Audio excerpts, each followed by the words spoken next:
Hello friends, thanks for joining me for this Steampunk Journal flip through. This is part of my Steampunk series, and don't worry, it's not the end of my Steampunk series because I'm actually going to start working on another Steampunk Journal. So, we have a lot more steampunk work to do, and so I hope that you will join me. I'll try to come up with some fresh and different things that I didn't do in this journal if I can. I might be a little pressed for time. Actually, when you see this flip through, I'll be getting on an airplane, leaving town for Las Vegas for my niece's wedding, a very exciting time. So, at any rate, when I get back, then I'll have to start working on the other journal. Also, when I get back, I'll be making an announcement shortly thereafter about my design team members, my new design team members. In case you didn't know, I put a shout out, a call out for design team members for Creating with Jovi. I've got 18 kits in my shop right now. I hope to get more out for you. And actually, it's my goal to do at least one per month. I'm starting with 18. That's not too shabby, but I'd like to do one per month. And so I'm asking my design team members if they have a theme that they would like me to make a kit on, then I will go ahead and do that. So at any rate, if you want to join the design team, check out my community tab here on YouTube, or you can check out my Instagram. I've done one post so far, but actually by the time this video goes out, I will do another post about my design team prior to my leaving town. So you can always check either one of those places for all the information that you need. My email address is also in both of those places. And so if you have any questions, actually, you can just shoot me an email, or actually easier than that, you can put a message in my comments section here in this video if you'd like to. I didn't talk about the front of the journal. I apologize. I was talking about other stuff, but I did make a video on how I created and decorated the front of the journal. So if you wanted to know, you could go check out that video. This gray paper is paper that I dyed, and then on the right hand side we have a vintage coffee dyed envelope. Here is a tag that I made. I actually made this tag during the collaboration with Rach and Bella Crafts not too long ago. This envelope has the stamp on it from, when it goes through the Postal Service, and it's dated in the 1980s. Now on this side I've got a vintage playing card with a ship and a tag from my kit, and on the envelope is also a piece of vintage magazine, and you're going to see a lot of that throughout. I feel so fortunate to have a pretty good stash of vintage goodies, authentic vintage goodies, and I put quite a bit of it in this journal. This right here, this octopus, and they're holding the keys with the flowers, that's one of my favorite images in this kit. I love octopus. They're such intelligent creatures. They're so unique, and it's just one of my favorite images, and there's a page in the journal somewhere floating around. Now, that little pocket there that I pulled this tag out of, that was just from a vintage magazine that I folded up. It was like taller than the journal, so I folded it up and made a pocket out of it. This is from a book about when people came here to America through Ellis Island. That's some of the other images you'll see is images from the book of Ellis Island coming to America, and then also you'll see images of some strong-willed women. It just really broke the boundaries of their time. I had purchased a book at the library, and it was called America's Daughters, and it was just perfect for this journal. In a way, this journal is just to honor all the women out there that have been strong, that have just had courage and broken boundaries. And it's just a wonderful thing, and I feel like, in a way, this journal honors them.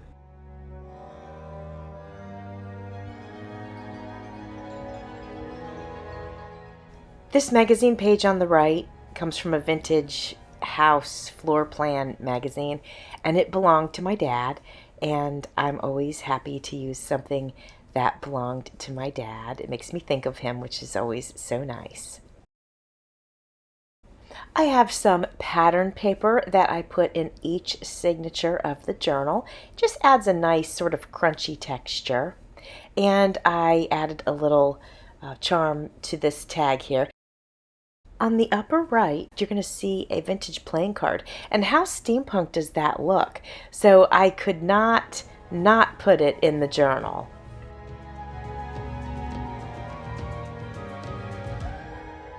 This is another picture of a family coming in through Ellis Island. I went ahead and backed it with paper so that can be used as a tag. On the right, you're going to see an embellishment that I made with the retro film stickers. I did do a video on that if you're curious about that, but those are some stickers that I embellished, and they came from Amazon actually. And in that video, I actually put the link to the stickers. This tag sits inside of a vintage envelope, and you can see the window part of it there. Here we've got a piece of vintage music paper, 1950s, I think 1954. It was very tall, so you can see there's a pocket on top. Well, I did that because I took the sheet of music paper and I folded it down to create an upper pocket.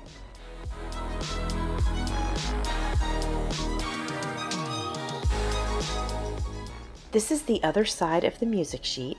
On the upper left, you can see that I folded that paper back and then embellished the corner. I stuffed it with a tag that I made during Rach and Bella Crafts collaboration. And then you'll see the way that I folded this music sheet was that there was also a side pocket there. And I stuffed that side pocket with a piece of my coffee dyed paper.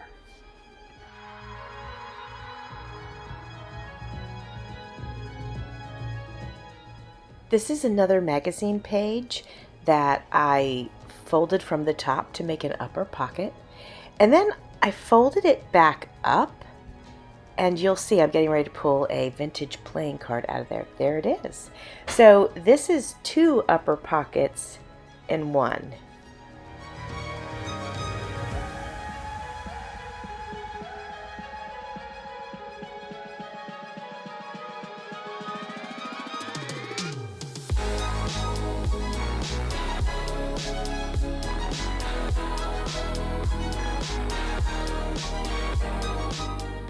On the left is a page from my DigiKit, and I lined it with some fabric lace. And on the right is a piece of coffee dyed paper that I did a video actually on coffee dyeing paper with a sponge brush. This is an image of a woman, and she is working in a sewing factory. That might have been from the Ellis Island book, but I'm not 100% sure. And then here's a tag that I made, and it's got a little pocket on it. And I actually made that tag also during Rach and Bella Crafts collaboration. Coming up is a very dramatic looking spread in my mind. There's some black dyed paper that I created, and on the right there's some marbled paper, and of course a tag stuffed inside the pocket.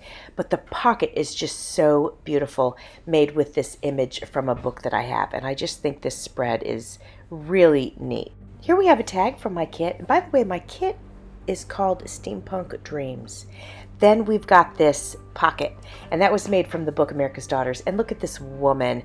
Back in the day, she was looking through a microscope and being all sciencey and brainy, back in a time when, that wasn't the most popular thing to do. This is an actual receipt from one of the books that I have in my stash, and it's from somebody who actually bought the book in the 90s, and it was still in it. So I thought I'd pop it in this journal. This is another example of using one music sheet and folding it in such a way that I have two pockets here. This side I have used an authentic vintage stamp down on the bottom of that pocket, and here we have a vintage check register that I had some of this brown paper. It came in, I don't know if it was some sort of packaging, but anyway, I put that in there for pages. There's some writing that's in there from the original owner of that check register.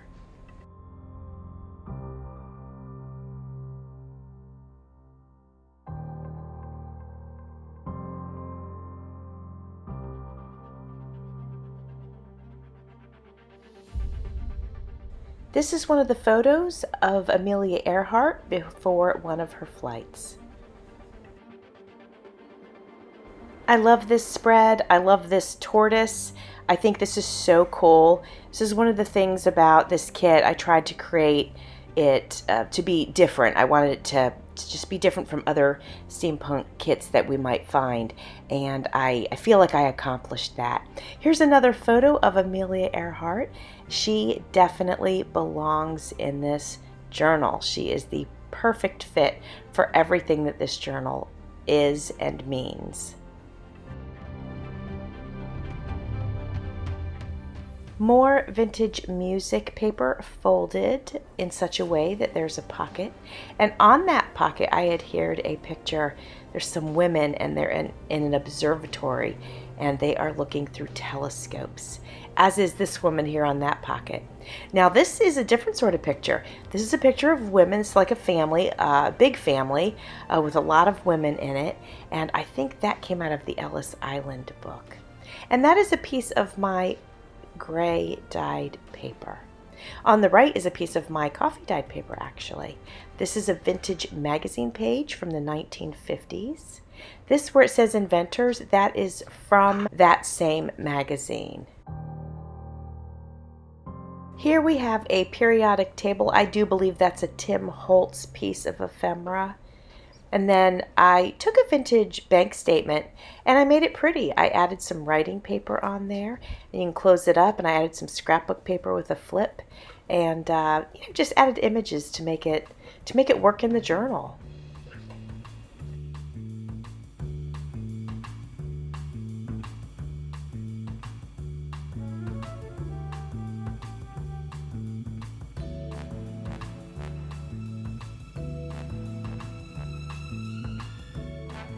Over here I've got an embellishment, and I attached a butterfly to a ball pin along with some satin ribbon and a piece of velvet ribbon to it. This piece of paper on the right comes from that day when we worked with the coffee dyeing, and I put that circle like as if you had put a cup down on paper and it left a stain.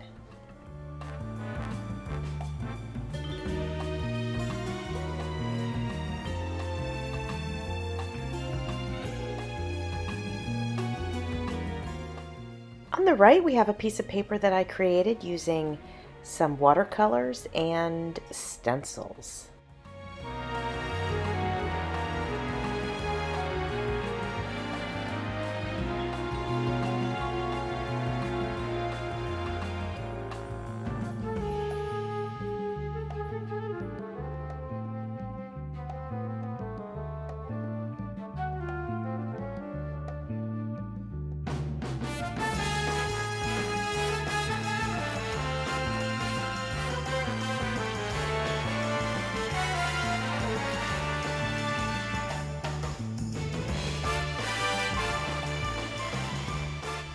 So several of the book pages that I've used in here, one of them, or a couple of them, actually came from the library. And so I pulled the due date page out of the book and I used it here in the journal. Here we are to my ultimate favorite image in the journal, is this octopus holding the flower and keys, and I just love it. Here we have a little bit of a unique situation. I put a round die cut up at the top. It's got the snail on it.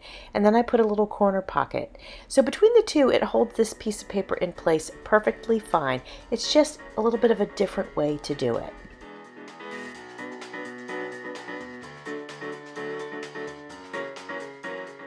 This pink page is from a vintage magazine.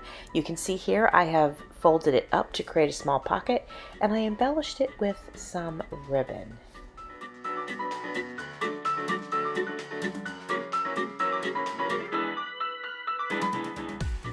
This center spread is very impactful. I absolutely love this. This came out of a 1952, maybe 54, Popular Mechanics magazine.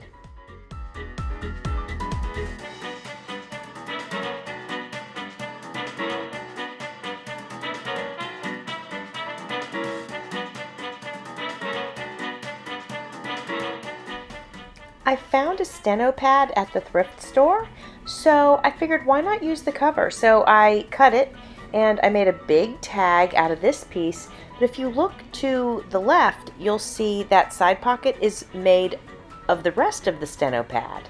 If you guys ever get a chance to get your hands on a Popular Mechanics magazine, grab it. That's another page from it. They have the best advertising.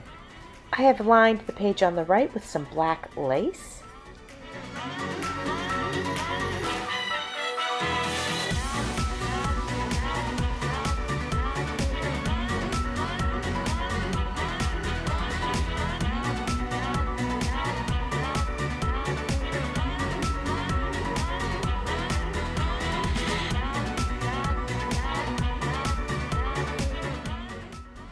I had a thin piece of cardboard which was, nice and strong. So I cut some notches in it that I could stuff tags in. And that page is also lined. I lined it with some deep, rich burgundy trim.